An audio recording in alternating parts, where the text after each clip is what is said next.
अस्सलाम वालेकुम, मैं हूं रेहान तारिक और आप देख रहे हैं दस्तक। तहरीक इंसाफ 8 फरवरी के एहतजाज और मुल्क की स्ट्रीट मूवमेंट की तैयारियां करती दिखाई दे रही है, जिसमें पार्टी की क़यादत और कारकुनान अवामी सतह पर अपनी मौजूदगी और एहतजाजी क़ुव्वत दिखाने के लिए मुतहर्रिक हैं।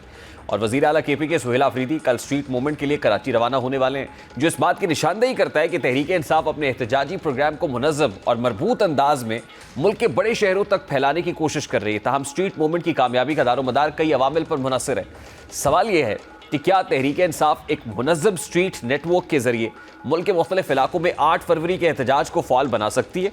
दूसरी जानिब जाहिर है हुकूमत को अपनी रिट भी कायम रखनी है। हुकूमत ने यह वाज़े अंदाज में कह दिया है कि अगर तहरीक इंसाफ की जानिब से सड़कों पर महाजराई की कोशिश की गई तो यकीनी तौर पर कानून हरकत में आएगा। हुकूमत इस हवाले से तहरीक इंसाफ के माजी के होने वाले एहतजाजों की बुनियाद पर अपना बयानिया तश्कील दे रही है कि तहरीक इंसाफ ने माजी में 9 मई और 26 नवंबर के एहतजाजों में महाजराई और सियासी कशीदगी को बढ़ाने की कोशिश की। ऐसे में यह देखना होगा कि तहरीक इंसाफ के 8 फरवरी के होने वाले मुमकिन एहतजाज में कोई सियासी कशीदगी जन्म लेती है या नहीं।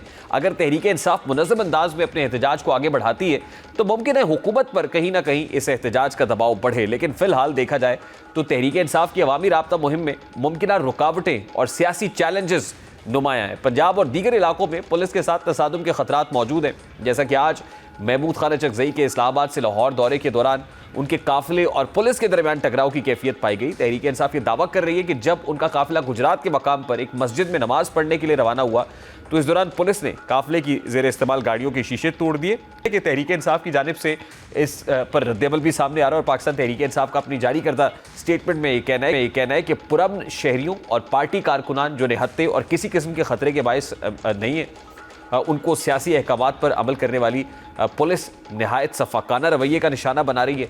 PTI ने अपने बयान में यह दावा भी किया है कि काफिले के रास्ते में इस्तकबाल के लिए पुरअमन तौर पर मौजूद वफूद के कई अराकीन को बिला जवाज़ गिरफ्तार किया जा रहा है। PTI के बयान के मुताबिक खारिया के करीब तहरीक तहफ़्फ़ुज़ आईन पाकिस्तान के सरबराह के बेटे को हिरासत में लेने की कोशिश की गई। बयान के मुताबिक खारिया के मकाम पर तहरीक इंसाफ के MPS मलिक फ़हद, राजा तनवीर, सरदार मोहम्मद अली की गाड़ियाँ उनको तोड़ा गया, जबकि गोजर खान के मकाम पर टिकट होल्डर्स, तंजीमी अहदेदारान, कारकुनान को गिरफ्तार किया गया। अब तहरीक इंसाफ की जानिब से पुलिस के साथ होने वाले तसादुम पर जो रद्दअमल सामने आया है और महमूद खान कहते हैं कि हम किसी को फतह करने, गालियां देने या पत्थर मारने नहीं निकले, बल्कि आइन को बचाने के लिए मैदान में आए हैं। हुकूमत खुद जानती है कि वो हार चुकी है। 8 फरवरी की कॉल दे दी गई है और तहरीक का बाकायदा आगाज़ हो चुका है। अब तहरीक इंसाफ फिर से लाहौर में अपने सियासी कदम जमाना चाहती है और यही वजह है कि महमूद खान चकजई की सरबराही में काफिला लाहौर पहुंच रहा है। PTI ज़राए का कहना है कि इस दौरे के दौरान तहरीक के सरबराह महमूद खान चकजई पंजाब असम्बली का दौरा करेंगे और कोट लखपत जेल में कैद PTI रहनुमाओं शाह महमूद कुरैशी, यास्मीन राशिद और मियां महमूद रशीद से मुलाकात की कोशिश करेंगे। इस सिलसिले में पंजाब हुकूमत को दरख्वास्त दी जाएगी। और अब अहम सवाल यह है कि क्या महमूद खान चकजई को कोट लखपत जेल में कैद PTI की क़यादत से मुलाकात की इजाज़त मिलेगी, क्योंकि इससे पहले वज़ीर आला KP के सुहेल आफरीदी ने भी इन कैद रहनुमाओं से मिलने की कोशिश की थी, लेकिन उन्हें इजाज़त नहीं दी गई थी। अब एक तरफ महमूद खान चकजई हो या फिर सुहेल आफरीदी, वो जेल में कैद पार्टी रहनुमाओं से मिलने की कोशिश करते नजर आ रहे हैं, तो दूसरी जानिब पार्टी के साबिक रहनुमा भी हुकूमत से ये मुतालबा कर रहे हैं कि वो जेल में कैद पार्टी रहनुमाओं को रिहा करें। और नेशनल डायलॉग कमेटी की हालिया कॉन्फ्रेंस की जारी करदा एलामिया में भी ये कहा गया है कि सियासी कारकुनान को रिहा करके सियासी मुकदमात ख़त्म किए जाए। अब दिलचस्प बात यह है कि तहरीक इंसाफ ने पार्टी के साबिक रहनुमाओं से लाताल्लुकी का इजहार कर दिया है। ऐसे में सवाल यह है कि फिर हुकूमत और तहरीक इंसाफ में सियासी कशीदगी कैसे ख़त्म होगी, और ये कशीदगी इदारों के साथ भी बढ़ रही है। जैसा कि DG ISPR lieutenant general Ahmed Sharif Chaudhry ने खैबर पख्तूनख्वा में दहशतगर्दों के खिलाफ तहरीक इंसाफ की जानिब से ऑपरेशन की मुखालिफत पर कड़ी तनकीद। आज PTI के रहनुमाओं ने भी अपने रद्दअमल का इजहार किया है। असद कैसर ने इस मुतालिक गुफ्तगू की है। इस वक्त पाकिस्तान तहरीक इंसाफ के वकील रहनुमा फैसल चौधरी साहब हमारे साथ मौजूद है। अस्सलाम वालेकुम फैसल चौधरी साहब, बहुत बहुत शुक्रिया आपके वक्त के लिए। सर, मुज़ाकरात का माहौल तो बनता हुआ नज़र नहीं आ रहा। महमूद खान चकजई साहब, जिनको मैंडेट दिया गया पाकिस्तान तहरीक इंसाफ की जानिब से कि ये इंगेज करेंगे, वो भी स्ट्रीट मूवमेंट के लिए इस्लामाबाद से लाहौर की तरफ रवाना है और फिर रास्ते में भी तसादुम की खबरें मौजूद हैं, तो मुज़ाकरात का माहौल तो बनता हुआ नज़र नहीं आ रहा। सर देखिए, सबसे पहली बात तो ये है कि ये बहुत ही काबिल मजम्मत रवैया है हुकूमत की तरफ से। जो है जिस तरह से गाड़ियां तोड़ी गई हैं, गुल्लू बट रवैये का मुजाहरा किया गया है जमहूरियत में जो पुरअमन मुजाहरीन हैं उनके ऊपर जिस तरह से मामला किया गया, अमजद खान न्याजी, जफर गोंदल समेत हमारे जो दूसरे भाई हैं उनको गिरफ्तार किया गया है। पर मुझे समझ में नहीं आती है कि इतनी पैनिक क्यों हो जाती है पंजाब हुकूमत। कोई भी जो है अगर कोई शख्स लाहौर के लिए जा रहा है, महमूद खान चकदेर नासिर अब्बास जा रहे थे, तो उनको इस तरह से रोकने की कोई वजूहात या वजह तो नहीं थी। मैं खुद भी अपने गांव जिले में था, तो मैंने कोई इस तरह का नहीं देखा मामला कि जिसमें फोर्स को इस्तेमाल करने की ज़रूरत हो या इस तरह का कोई मामला करने की ज़रूरत हो। ये अनफॉर्चुनेट है। दूसरी बात यह है कि मुज़ाकरात का माहौल तो सर इस वक्त बिल्कुल नहीं बनता हुआ दिखाई दे रहा, इसलिए तो एक कोशिश की जा रही है कि ये जो दोनों इंतहाओं पे जो पार्टियां मौजूद है, उन दोनों को एक किसी प्लेटफॉर्म पे या इंडिपेंडेंट प्लेटफॉर्म जो है वो प्रोवाइड किया जाए, ताकि वहाँ से गुफ्तगू हो और जो इस वक्त कशीदगी, सियासी कशीदगी है मुल्क में, उसमें टेम्परेचर में कमी लाई जा सके। तो नेशनल डिफेंस कमेटी का जो कल का एंडेवर है, जो कि जिसमें वो मुख्तलिफ सियासी जमातें शामिल हुई और जो नहीं शामिल हुई, मैं समझता हूँ कि ये उन्होंने एक मौका भी जो है खोया है। अगर अपोजिशन की बात की जाए तो वो अपने तहफ़्फ़ुज़ात वहाँ पे रख सकते थे, और अगर हुकूमत की बात की जाए तो वो अपने जो उनका ये मुज़ाकरात वाली ऑफ़र है, वो अगर संजीदगी का मुज़ाहरा करते तो उसको आगे बढ़ाया जा सकता था। सर अब देखिए ना, लेकिन महमूद खान ये चकजई साहब के पास ये मैंडेट था और वो फेस है इस वक्त पीटीआई की तरफ से कि जिन्होंने इंगेज करना है। अब वही मुज़ाकरात के प्रोसेस को मतलब मुस्तरद कर रहे हैं और वो सड़कों पे निकले हुए हैं, तो इसका मतलब तो ये समझा जाए कि वो मुज़ाकरात वाला चैप्टर तो क्लोज है फिर सर। नहीं, वो तो देखे ना, अगर कोई लाहौर जा रहा है तो सड़क के जरिए जाना ना चाहिए, कोई हवा में तैर कर तो नहीं जाना ना। नहीं, लेकिन वो वो स्टेटमेंट तो में ये अगर दे रहे कोई हैं कि मुज़ाकरात नहीं होंगे हुकूमत से, और मुज़ाकरात नहीं अगर नहीं होंगे तो तहरीक हुकूमत के खात्मे के लिए होंगे। तहरीक तफज़े आईने पाकिस्तान ने तो बिला शर्त इवन इमरान खान साहब की रिहाई की शर्त भी नहीं रखी, और उन्होंने तो बगैर शर्त के जो है वो बातचीत करने की कोशिश की। हाँ, जो पीटीआई का हॉकिश एलिमेंट है ना जी, उन्होंने उनको हाईजैक किया हुआ है, और वो नजर आ रहे हैं, वो उसके दबाव में हैं। और वो जो है वो बार बार ऐसी बातें करते हैं जिससे, for example, at the outset अगर आप ये रहाई की कहेंगे कि इमरान खान साहब को रहा करें, और उसके बाद बातचीत होगी, तो फिर बातचीत किस बात पे होनी है? या आप ये कहें कि मैंडेट वापस करें? देखिए, एक सियासी मामला है ना, इसको सियासी अंदाज से देखना है, जज्बाती अंदाज से तो देखा नहीं जाना। इमरान खान साहब की रहाई के लिए तो सारा कुछ होना है, और मैंडेट के लिए के लिए गुफ्तगू होनी है। मामलात को मैं चाहता हूँ मामलात को आपस में सेटल करना है, तो उसके लिए आपको कोई रास्ता तलाश करना है ठीक ना। है और फैसल साहब, ये बात दुरुस्त है कि ज़ाहिर है तहरीक तहफ़्फ़ुज़ यानी पाकिस्तान ने एक कंडीशन नहीं रखी, लेकिन अब सीजन पॉलिटिशियन है महमूद खान चकजई साहब, बड़े सीनियर सियासतदान हैं, वो ये कहते हैं कि जी मुज़ाकरात होंगे तो हुकूमत के खात्मे के लिए। अब ज़ाहिर है वो कोई हुकूमत अपने खात्मे के लिए मुज़ाकरात क्यों करेगी किसी के साथ? मैं यही अर्ज कर रहा हूँ ना, देखिए, ये तो सियासी अंदाज में गुफ्तगू होनी है ना जी।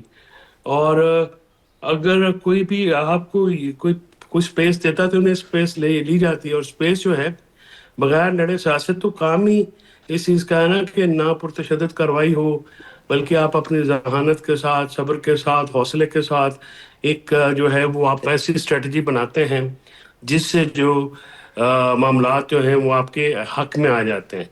तो ऐसी ही चीज़ करने की ज़रूरत है। ना हुकूमत अपने खात्मे के लिए मुज़ाकरात करेगी, और दूसरी बात जो है मेरी बतौर पॉलिटिकल एनालिस्ट ये राय है कि इस वक्त मुज़ाकरात की ज़रूरत ज़्यादा तहरीक इंसाफ को है।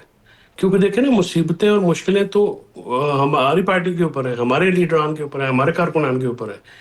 तो उनसे हटने के लिए मुज़ाकरात की ज़रूरत हमें है। हुकूमत और इस्टेब्लिशमेंट को शायद उसकी इसलिए इस वक्त ज़रूरत नहीं महसूस हो रही कि वो खुद को ताकतवर समझते हैं, या वो समझते हैं कि वो ऐसी पोजीशन में है जहां से वो प्रोलॉन्ग कर सकते हैं। तो ये बात समझने की ज़रूरत है कि इमरान खान साहब की जो रहाई है, वो आपकी इन बातों से या इन चीज़ों से नहीं होगी। आप मज़ामत तो तब करें जब, अगर आप अल्लाह के बाहर कॉल देते हैं और डायरेक्ट अलीमा बीबी की तरफ से कॉल आती है, तो कितने बंदे आते हैं, मुझे उस पर एनालिसिस करने की ज़रूरत नहीं है। अगर आप इतने ज़्यादा तादाद में बंदे निकाल लेते फिर तो गुफ्तगू की भी ये ज़रूरत नहीं है, लेकिन आप दबाव नहीं क्रिएट कर सके। लिहाजा जो एक फ़हम का, फ़रासत का और अक्लमंदी का तकाजा ये है कि फिर आप सियासी तौर पे कोई रास्ते तलाश करें जिससे आप अपनी मंजिल तक पहुँचें। ठीक, अब हुकूमत से जब हम बात करते हैं ना फैसल चौधरी साहब, तो वो ये कहते हैं कि पाकिस्तान तहरीक इंसाफ के वो लोग जो पार्लियामेंट में बैठे हुए हैं या फेसेस हैं, हम तो इंतज़ार कर रहे हैं, बैरिस्टर गौहर को भी रेफ़र करते हैं वो क्या आएँ, वो जो पीटीआई का फेस है आइए हमसे बातचीत कर लें। और फिर हमने ये देखा है कि तासुर है कि हुकूमत ने कुछ लचक का मुजाहरा किया कि बानी पीटीआई और उनकी अहलिया के माबैन 45 मिनट की मुलाकात हुई रिपोर्टेडली। फिर वो ये कह रहे हैं कि बानी पीटीआई की जो हमशीरा हैं उनकी और फिर उनकी जो काउंसिल्स हैं उनकी मुलाकातों पर भी जो एक पाबंदी लगी हुई थी गैर एलानियत, वो हटा दी जाएगी। तो इससे लगता तो है कि एक लचक का दिखाई है हुकूमत ने अपने एंड पे सर। नहीं, बुशरा पे भी और इमरान खान साहब की मुलाकात पिछले हफ्ते भी हुई थी, अभी भी हुई है। और बहनों की और वकला की मुलाकात नहीं होगी। वो जब 8 फरवरी के बाद शायद मुमकिन हो, इस वक्त नहीं होगी। ये बात तो जिसने भी आप कर की है तो वो गलत है। उसमें तो बिल्कुल कैटेगोरिकल स्टांस है हुकूमत का। जो एक दफ़ा मुलाकात हुई उसके बाद जो ट्वीट आई, जो गुफ्तगू हुई पटियाला के बाहर, वो और उसके नतीजे में फिर एक प्रेस कॉन्फ्रेंस भी हुई है आपके सामने, जिसका आपने रेफरेंस भी दिया है DJISPR की। तो ये जो कशीदगी है या ये तनाव है उसमें इजाफा हुआ ना, जिसके बाद कमी नहीं हुई है। और यही हम बार बार पावर कराने की कोशिश करें। देखिए, हुकूमत जो है वो कहती तो है ज़रूर, लेकिन they fail to walk the talk. यानी वो जो अमल है उसको आगे बढ़ाने में नाकाम नजर आते हैं। अगर वो वाकई संजीदा हैं या समझते हैं या उनको हम एक उन्होंने तासुर देना था, तो फिर तो उनको 2 कदम आगे बढ़ना चाहिए था। लेकिन अनफॉर्चुनेटली आप देखें कि हुकूमत में ऐसी कोई आपको नजर नहीं आती बात। अभी तक दोनों हाउस इनकम्प्लीट है, अपोजिशन लीडर्स का तकर्र नहीं किया गया, और अपोजिशन लीडर के बगैर जमहूरियत का तो तस्वर ही नहीं होता सर। वैसे हो सकता है वो 12 जनवरी को हो जाए अब, क्योंकि लगता यही है कि जो नेक्स्ट सेशन है 12 जनवरी को वो स्केड्यूल्ड है, तो उसमें ये ऐलान हो जाए। सर, मैं आपको इतला दे रहा हूँ, ये मेरी जो इन्फॉर्मेशन है, मेरे इन्फॉर्मेशन के मुताबिक कभी भी नहीं होगा। महमूद खान चुगजई साहब और नासिर अब्बास साहब के नोटिफिकेशन नहीं होंगे अभी। उसमें क्या मसलियत है सर? मसलियत नहीं, बस अना है, जिद है, और नहीं की जा रही। हालांकि ये क्योंकि दोनों इमरान फेसेस तो खान पीटीआई के नहीं है, पीटीआई से बाहर है, तहरीक तहफ़्फ़ुज़ आइन पाकिस्तान से है, तो इससे तो हुकूमत को अपनी लेजिटिमेसी के लिए भी ऑपोजिशन और ऑपोजिशन लीडर तो चाहिए सर, दोनों ईवानों में। अब बस देख लीजिए ना कि मतलब इसके बावजूद जो है वो तैयार नहीं। ठीक, अब जब हुकूमत से कहते हैं, वो कहते हैं कि देखिए स्पीकर चैम्बर वज़ीर आज़म साहब ने कहा है आप आए ना वहाँ पे बैठे बातचीत करें, हम तो हाजिर हैं, आप मतलब ये डिपेंड्स अपॉन पीटीआई ना। पीटीआई का वफद आज जाना था तो वो स्पीकर साहब कोयटा चले गए। मैंने वही तो अर्ज किया ना कि हुकूमत तो गैर संजीदा नजर आती है ना जी। They fail to walk the talk again and again.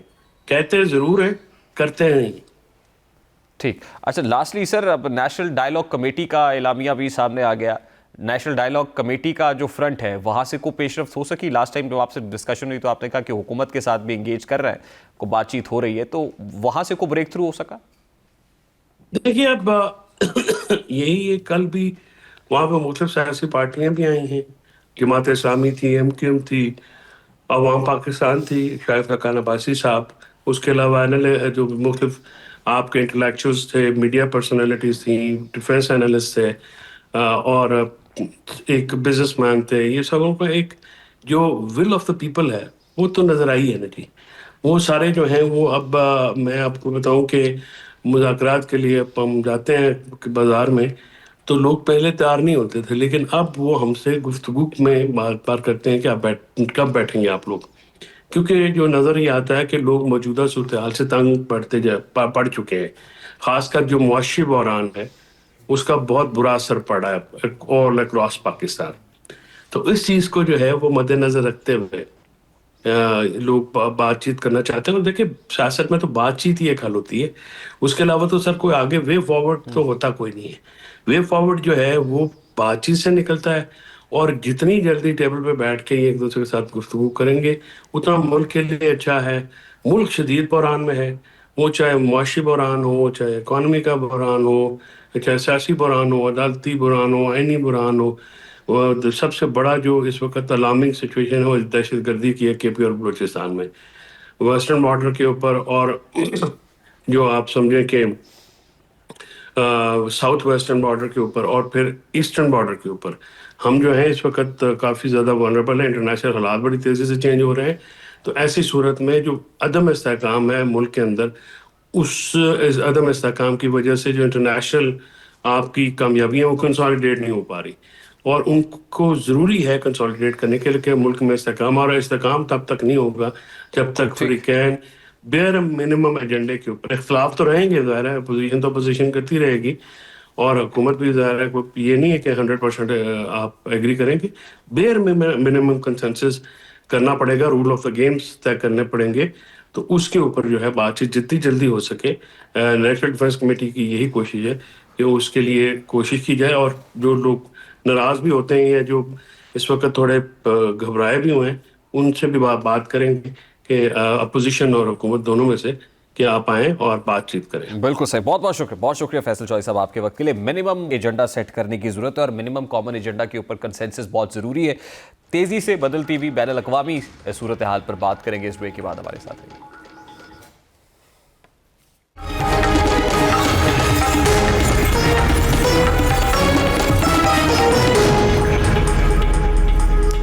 Donald Trump के हालिया बयानात महज एक सियासी तकरीर या सोशल मीडिया पोस्ट नहीं, बल्कि वो एक मुनज़्ज़म नैरेटिव का हिस्सा नजर आते हैं, जिसके जरिए डोनाल्ड ट्रंप अमेरिका को फिर से एक जारे, खुद मुख्तार और आलमी ताकत के तौर पर पेश करने की कोशिश कर रहे हैं। अब डोनाल्ड ट्रंप सोशल मीडिया पर जारी अपने एक ताज़ा बयान में यह तासुर देने की कोशिश कर रहे हैं कि अमेरिका अगर नेटो का हिस्सा ना हो तो ये इत्तेहाद बेवजन हो जाए और रूस और चीन जैसे हरीफ ममालिक नेटो को संजीदगी से लेना छोड़ दें। डोनाल्ड ट्रंप साथ ही ये दावा भी कर रहे हैं कि रूस और चीन सिर्फ अमेरिका से खौफजदा है। अब डोनाल्ड ट्रंप के इस बयानिए के पीछे दरअसल दो बड़े मकासद दिखाई देते हैं। एक तरफ वो अंदरूने अमेरिका अपने वोटर्स को ये पैगाम दे रहे हैं कि अमेरिका बरसों से अपने इत्तेहादियों का बोझ उठाता आ रहा है, जबकि यूरोपीय ममालिक अपनी दिफाई जिम्मेदारियां पूरी नहीं करते। दूसरी जानिब आलमी सतह पर वो एक सख्त अमेरिका की तस्वीर पेश करके ये साबित करना चाहते हैं कि उनकी क़यादत में अमेरिका पहले से ज़्यादा खौफनाक और फैसलाकुन बन चुका है। इसी तनाजुर में वेनेजुएला पर फौजी कार्रवाई, जबकि क्यूबा, ईरान, ग्रीनलैंड जैसे मामलात में धमकियाँ में ज़बान, चीन के साथ तिजारती और स्ट्रेटेजिक महाजराई और रूस के खिलाफ सख्त मौक़िफ़ एक मरबूत हिकमत अमली डोनाल्ड ट्रंप के उस अंदाज़े सियासत को ज़ाहिर करती है जिसमें वो खुद को आलमी निज़ाम का मरकज़ी सतून समझते हैं। ताहम यही अंदाज़ नेटो के कई रुकन ममालिक को तशवीश में मुब्तला कर रहा है। वेनेजुएला पर अमरीकी हमले, ईरान मुआहदे से एक तरफा अमरीकी अलहदगी और यूरोप पर दिफाई अखराजात बढ़ाने के लिए खुला दबाव, इन सब ने अमरीका और इसके रिवायती इत्तेहादियों के दरमियान बदएतमादी को जन्म दिया है। और अब ट्रंप ये तासुर दे रहा है कि नेटो अमरीका के बगैर गैर मौसर हो जाएगा, यानी डोनाल्ड ट्रंप एक तरह से बर्तरी का एहसास जता रहे हैं। डोनाल्ड ट्रंप की जानिब से अपनाए जाने वाला लबो लहजा सिफारती लिहाज से कम और ताकत के नशे से करीब तर मालूम होता है, जिसका नतीजा ये निकल रहा है कि अमेरिका एक ज़िम्मेदार मुल्क बनने की बजाय एक खुद सर जो सुपर पावर है उसके तौर पर देखा जाने लगा है। अहम सवाल यह है कि क्या वाकई नेटो अमेरिका के बगैर बेअसर है या ये महज ट्रंप का दबाव बढ़ाने का हरबा है। हकीकत यह है कि नेटो की अस्करी ताकत में अमेरिका का किरदार सबसे नुमाया ज़रूर है। बजट, जदीद हथियार, इंटेलिजेंस और स्ट्रेटेजिक सलाहियतों में अमेरिका नेटो की रीढ़ की हड्डी समझा जाता है, लेकिन इसका मतलब ये हरगिज़ नहीं है कि अमेरिका के बगैर नेटो मुकम्मल तौर पर नाकारा हो जाएगा। यूरोपीय ममालिक की मुश्तरका फौजी सलाहियत, जदीद टेक्नोलॉजी और बढ़ता हुआ दिफाई बजट इस बात का सबूत है कि नेटो अब मुकम्मल तौर पर अमेरिका पर इन्हिसार नहीं करना चाहता। लेकिन यहाँ ऑप्टिक्स क्या है? डोनाल्ड ट्रंप अपने इन स्टेटमेंट्स के जरिए से क्या बताना चाह रहे हैं कि कैसे बात करेंगे? Doctor Irfan Ali Fani, international relations expert है, हमारे साथ मौजूद है। अस्सलाम वालेकुम डॉक्टर साहब, बहुत बहुत शुक्रिया आपके वक्त के लिए। डॉक्टर साहब, सबसे पहले तो अभी प्रेसिडेंट ट्रंप ने वेनेजुएला के अंदर जो अमेरिका की कार्रवाई रही उससे जाहिर है कि एक message is very loud and clear, और उस पर हमने रिस्पॉन्स भी देखा, वो चीन की तरफ से हो, रशिया की तरफ से हो, ग्रीनलैंड के मामले पे, ईरान के मामले और फिर वेनेजुएला इटसेल्फ। लेकिन अब जाहिर है अब नेटो से मुताल्लिक भी जो वो बात कर रहे हैं, क्या मैसेज दे रहे हैं? एक तरफ तो हमने देखा कि वो नोबेल पीस प्राइज़ की कोशिशें करते रहे और उस दौरान बड़ा ही सुलझो, बड़े मुफाहमाना तर्ज रहा प्रेसिडेंट ट्रंप का, तो ये इनका अपनी इस प्रेसिडेंशियल टेन्योर के अंदर ये कोई वर्जन 2.0 है सर जो हम देख रहे हैं? देखिए जी, डोनाल्ड ट्रंप की जो शख्सियत है ना, उस शख्सियत को समझने के लिए बड़ा ज़रूरी है कि हम थोड़ा सा अमेरिकन पॉलिटिक्स की जो हिस्ट्री है ना उसको हम समझ लें। अमेरिका के अंदर हमारे पास रिपब्लिकन और डेमोक्रेट्स दो पार्टीज हमें नज़र आती हैं, और शुरू दिन से ही ये जो पार्टीज़ हैं एक दूसरे के साथ एक दूसरे को हरीफ समझते हुए एक दूसरे को कबूल भी करती रही हैं और इलेक्शन के नताइज को भी ये मानती रहती थी। 1960 के अंदर फिर जो राइट विंग का फिनोमिना है वो आहिस्ता आहिस्ता अमेरिका के अंदर इमर्ज होना शुरू हो जाता है। 2000 के बाद हम देखते हैं, स्पेशली 2010 में एक टी पार्टी मूवमेंट जो है अमेरिका के अंदर होती है, जहां से ये मार्को रूबियो और जेडी वेंस जैसे जो लोग हैं वो आहिस्ता आहिस्ता जो रिपब्लिकन पार्टी है उसका हिस्सा बनना शुरू हो जाते हैं। और बहुत सारी ऐसी जो राइट विंग सोच रखने वाले मिलियनियर्स जो लोग थे या बिलियनियर्स लोग थे वो भी इनको सपोर्ट करते हुए नजर आते हैं। और फिर हम देखते हैं डोनाल्ड ट्रंप फ्रॉम नोवेयर सियासत में आते हैं, और फिर उनके पहले टेन्योर के अंदर आते ही, जैसे आपने अपने इंट्रो में कहा, पेरिस एग्रीमेंट से भी वो सिंगल हैंडेडली निकल जाते हैं। उसके बाद ईरान के साथ एक डील हुई थी जो joint comprehensive programme of action, वो भी सिंगल हैंडेडली, हालांकि वो इंटरनेशनल लॉ का हिस्सा बन चुका था और यूनाइटेड नेशंस की जो सिक्योरिटी काउंसिल है उसने उसको बैक किया था, लेकिन वहां से भी वो निकल जाते हैं। और फिर जब आप दूसरे टेन्योर की बात करते हैं तो पूरे इलेक्शन की कैंपेन की उनकी आप तकारीर, जब उनका आपके कंटेंट का एनालिसिस करते हैं तो आपको ये चीज़ नजर आती है कि डोनाल्ड ट्रंप जो है वो यूरोप को ये रियलाइज करवाने की कोशिश कर रहे हैं कि वो अपने पांव पर खड़ा हो जाए।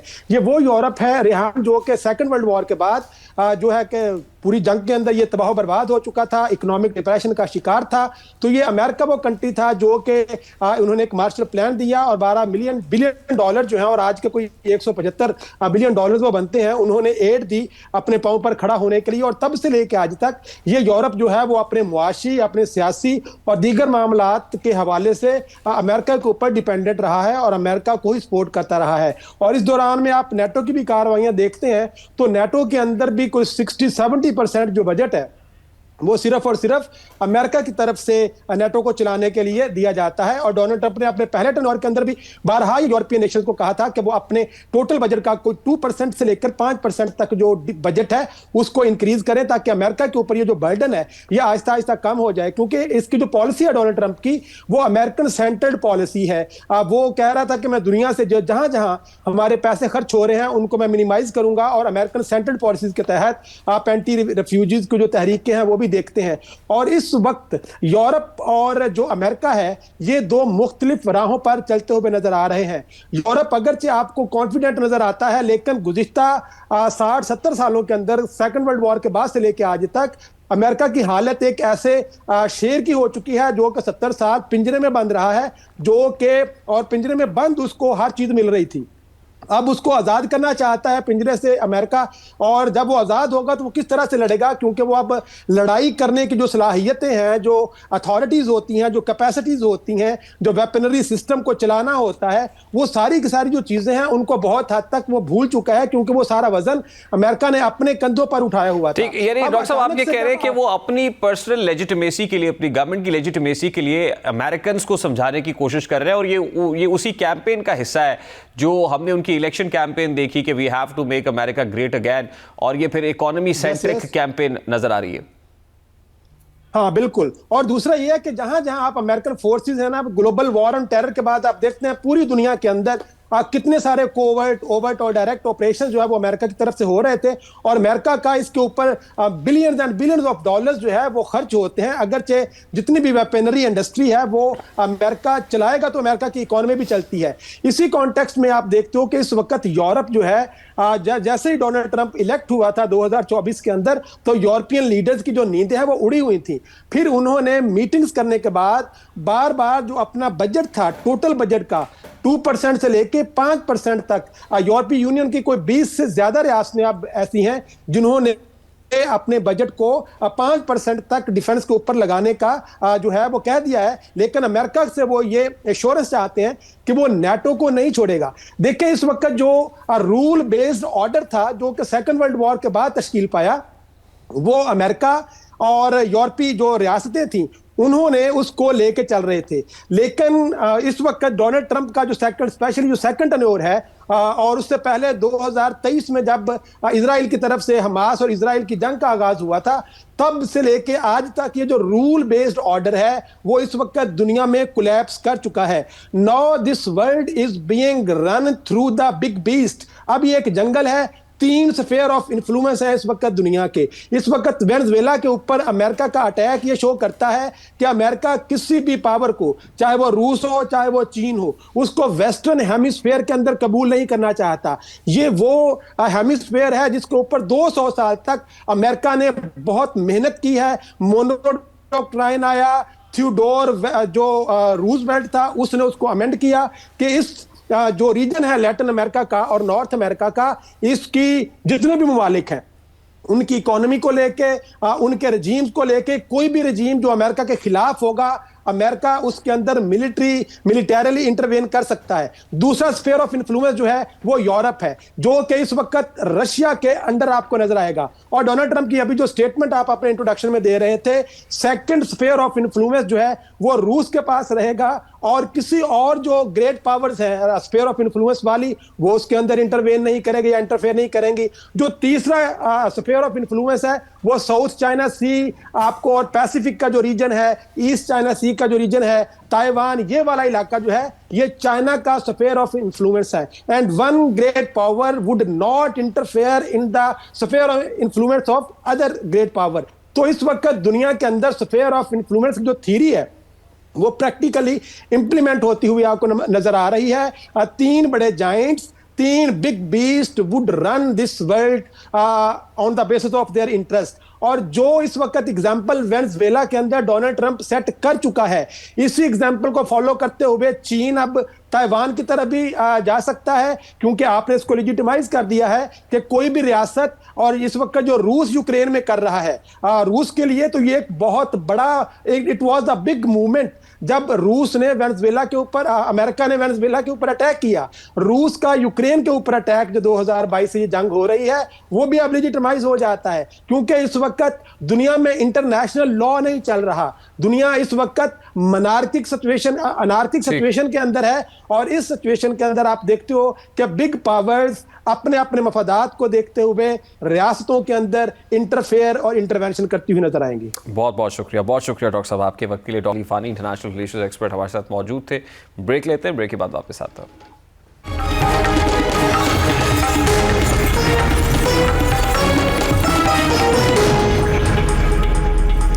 लाहौर की एक निजी यूनिवर्सिटी में ज़ेरे तालीम तालिबा फातिमा की जानिब से खुदकुशी की कोशिश के वाक़े में अब एक नई और चौंका देने वाली पेशरफ्त सामने आई है, जिसने इब्तदाई तासुर को यकसर तब्दील करके रख दिया है।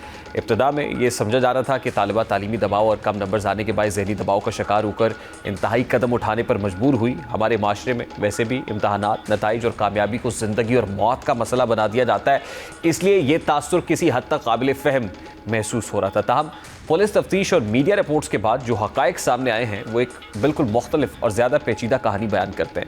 जैसा कि मीडिया रिपोर्ट्स के मुताबिक पुलिस की तहकीकात में ये इंकशाफ हुआ है कि तालिबा फातिमा मुबैना तौर पर अपनी पसंद के एक नौजवान अहमद बिलाल से शादी करना चाहती थी, लेकिन अहले खाना इस रिश्ते पर राज़ी नहीं थे। ख़ानदान की जानिब से तालीम जारी रखने पर ज़ोर और पसंद की शादी से इनकार ने तालिबा को शदीद ज़हनी कर्ब में मुब्तला कर दिया, जिसके नतीजे में उसने खुदकुशी की कोशिश की।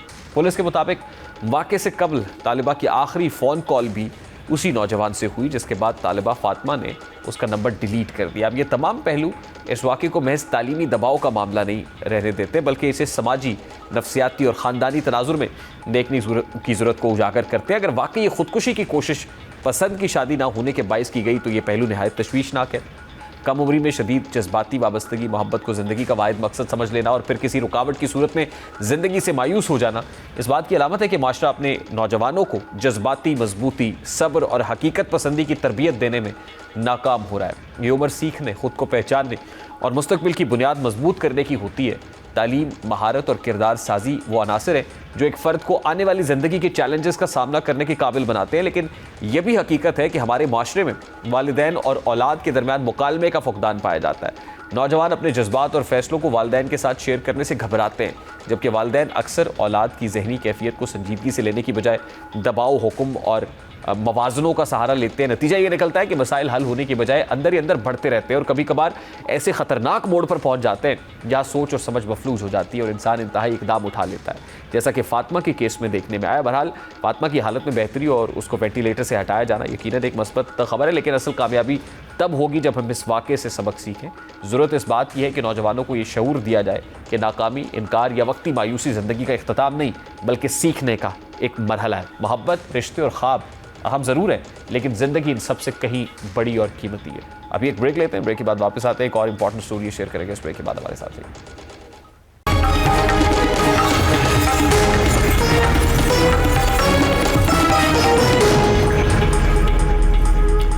पाकिस्तान जैसे मजहबी, समाजी और आईनी तौर पर हसास माशरे में जब कोई सियासी रहनुमा शराब खानों और फिर बार्स की इजाज़त जैसे मौज़ूआत पर बात करता है तो ये महज एक ज़ाती राय नहीं रहती बल्कि एक वसीतर फ़िक्री, समाजी और नज़रियाती बहस को जन्म देती है। अब जैसा कि साबिक वफाकी वज़ीर फवाद चौधरी ने पाकिस्तान में शराब खाने और बार्स खोलने की इजाज़त देने की मुकम्मल हिमायत की है। फवाद चौधरी ने UAE और तुर्किया की मिसालें देते हुए कहा है कि वहाँ बार्स आम है और यहाँ भी बार्स और शराब खाने की इजाज़त मिलनी चाहिए। उन्होंने इस हवाले से जो गुफ्तगू की वो भी सोशल पर मौजूद है। अब यहाँ ये सवाल खड़ा होता है कि क्या बाज़ सियासतदान जानबूझकर ऐसे मौज़ूआत छेड़ते हैं जिनका ज़मीनी हक़ाइक़, अवामी तरजीहात और कौमी मसाइल से बराह रास्त कोई ताल्लुक़ नहीं होता, या फिर ये बयानात महज खुद को लिबरल और जदीद साबित करने की एक कोशिश मालूम होते हैं। और बदकिस्मती से फवाद चौधरी भी इसी किस्म की कोशिश करते नजर आ रहे हैं।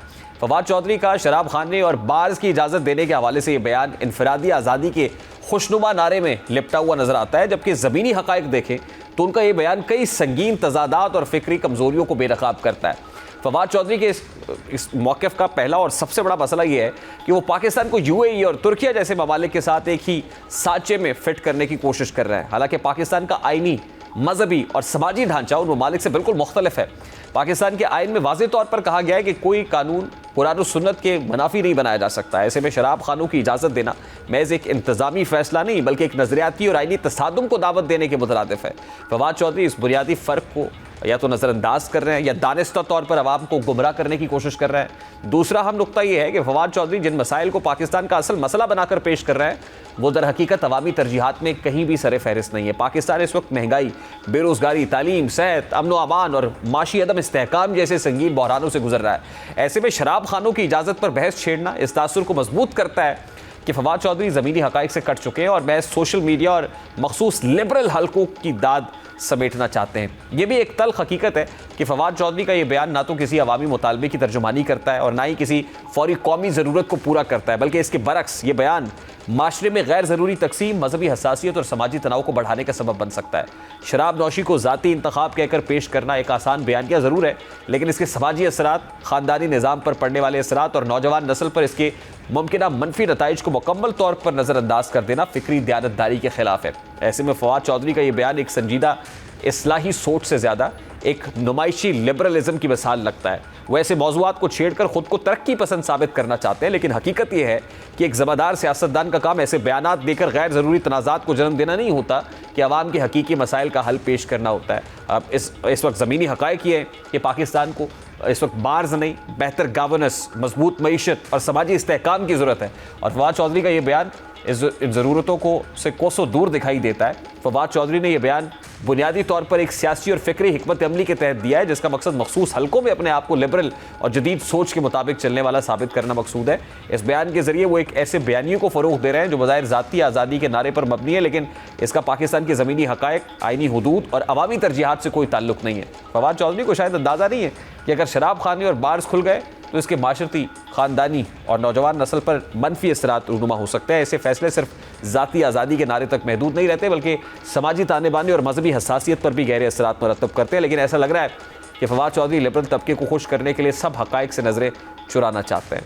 प्रोग्राम का वक्त अपने इख्तिताम को पहुंचाता हूँ। इंशाअल्लाह कल अपना ख्याल। अल्लाह हाफ़िज़।